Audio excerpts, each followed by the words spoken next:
In this video, we're going to talk about Nike. Not the swoosh, not the athletes, not the commercials. We'll discuss the financial system hidden inside the most recognized brand on earth, and who it's actually designed to make rich, Nike. A brand so embedded in our culture that the swoosh alone is worth billions. You grew up with it, you wore it to school, your favorite athletes wore it. But have you ever stopped to wonder who actually makes these shoes? And what is their life really like? Because the answer is something Nike has spent decades and millions of dollars hoping you never look up. Here's what that answer looks like in numbers. Nike's annual revenue, $51 billion. Gross profit margin, 44%. The CEO's compensation, $29 million in a single year. Total stock buybacks authorized, $18 billion. Worker wages in Indonesia, one of Nike's largest production countries, approximately $2 per day. This is allegedly 45 to 65% below what economists calculate as a living wage in those regions. The worker who sews the shoe that retails for $200 takes home roughly $2 for the day she worked to make it. Nike keeps the rest. And then it spends $18 billion buying back its own stock. That is not a rumor. That is in their annual report, filed with the Securities and Exchange Commission. To understand how this is possible, you have to understand how Nike is actually structured. Because Nike does not own most of its factories. This is not an accident. By contracting manufacturing to third-party suppliers in Indonesia, Vietnam, Cambodia, and Bangladesh, Nike insulates itself from direct legal accountability for what happens inside those factories. When workers are allegedly abused, when wages are allegedly stolen, when overtime is allegedly forced, the legal relationship is between the worker and the factory owner. Nike is just a customer placing orders. But according to labor researchers and worker advocates, Nike dictates everything. Nike sets the price per shoe it will pay each factory.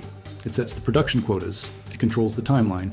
The factory owner, squeezed by Nike's pricing demands, has essentially one lever left to pull to stay profitable: lower the labor cost, which means lower wages, longer hours, and cutting every corner possible on worker safety.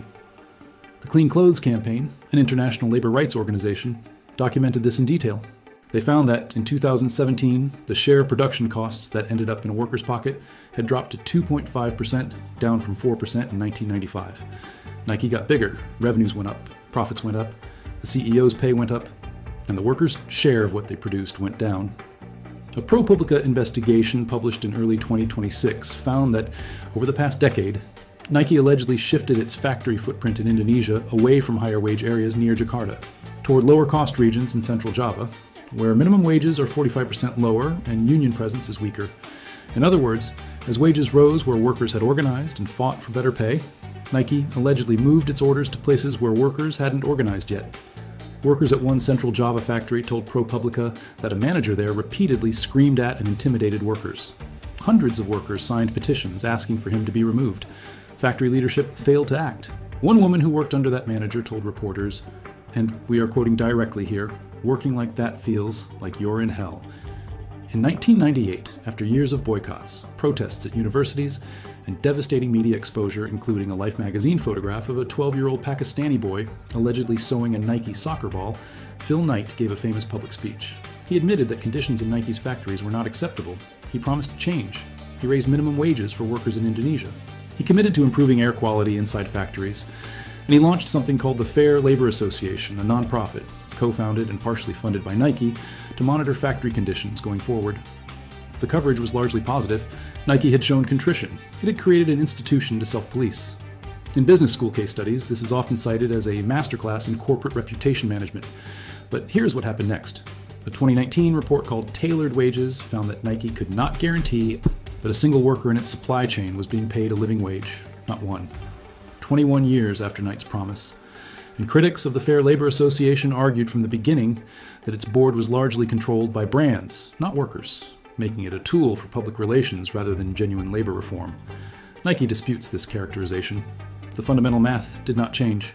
Worker gets $2 a day, Nike keeps the rest. Shareholders get the buyback. Nike is not a shoe company. Nike is an intellectual property company that licenses its brand to a global network of factories it does not own. Nike owns the swoosh. It owns the athlete relationships. It owns the marketing. It owns the consumer's emotional connection to the brand. It owns nothing that carries legal liability, no factories, no workers, no machines, just the idea of Nike. And then it charges $200 for that idea stitched onto a shoe that allegedly cost $2 of human labor to produce. This model, own the brand, outsource the humans, is now the template for virtually every major apparel company on earth. The core principle is always the same. Own the profitable parts of the business, contract out the parts that involve people and physical risk, and use the savings to reward shareholders. In 2022, while workers in Nike's supply chain were still recovering from pandemic-era wage losses, Nike's board authorized $18 billion in stock buybacks. According to the Asia Floor Wage Alliance, Nike could have repaid every worker in its surveyed supply chain factories for their pandemic wage losses nearly 2,000 times over with that money. 2,000 times over, they chose not to. And to be precise about what stock buybacks actually are, when a company buys back its own shares, it reduces the number of shares available, which raises the price of the remaining shares. The people who benefit most are executives who are paid in stock, and wealthy investors who hold large positions. The people who do not benefit are the workers who made the product that generated the profit that funded the buyback. Nike's CEO made $29 million in fiscal 2024. According to the Asia Floor Wage Alliance, Nike's CEO received more than 24,000 times as much compensation as a worker in Sri Lanka making Nike clothing that same year. That is not a misprint. 24,000 times. So what does all of this mean for you, the person who buys the shoes? It means that the next time you buy a pair of Nikes for $150, you are not just buying shoes. You're participating in a system that was built, refined, and legally protected over 50 years to transfer wealth from workers earning $2 a day in Indonesia to shareholders and executives earning millions in Beaverton, Oregon. That transfer is legal, it is publicly disclosed in SEC filings, it is celebrated on quarterly earnings calls. $18 billion in stock buybacks, $29 million for the CEO, $2 a day for the worker. The numbers are right there in the annual report. Nike is not hiding this. They are just counting on you not to read it. And that is what we do here. We read it, we translate it, and we follow the money. Now here is the question I want you to answer in the comments. Is this the same story with every major brand you own? Apple, Adidas, Zara, H&M, or is Nike unique? Because we are about to find out. Drop it below, because your answer is probably the next video on this channel. If this video made you see that swoosh differently, share it with someone who still thinks they're just buying shoes. We are currency theory, and we follow the money.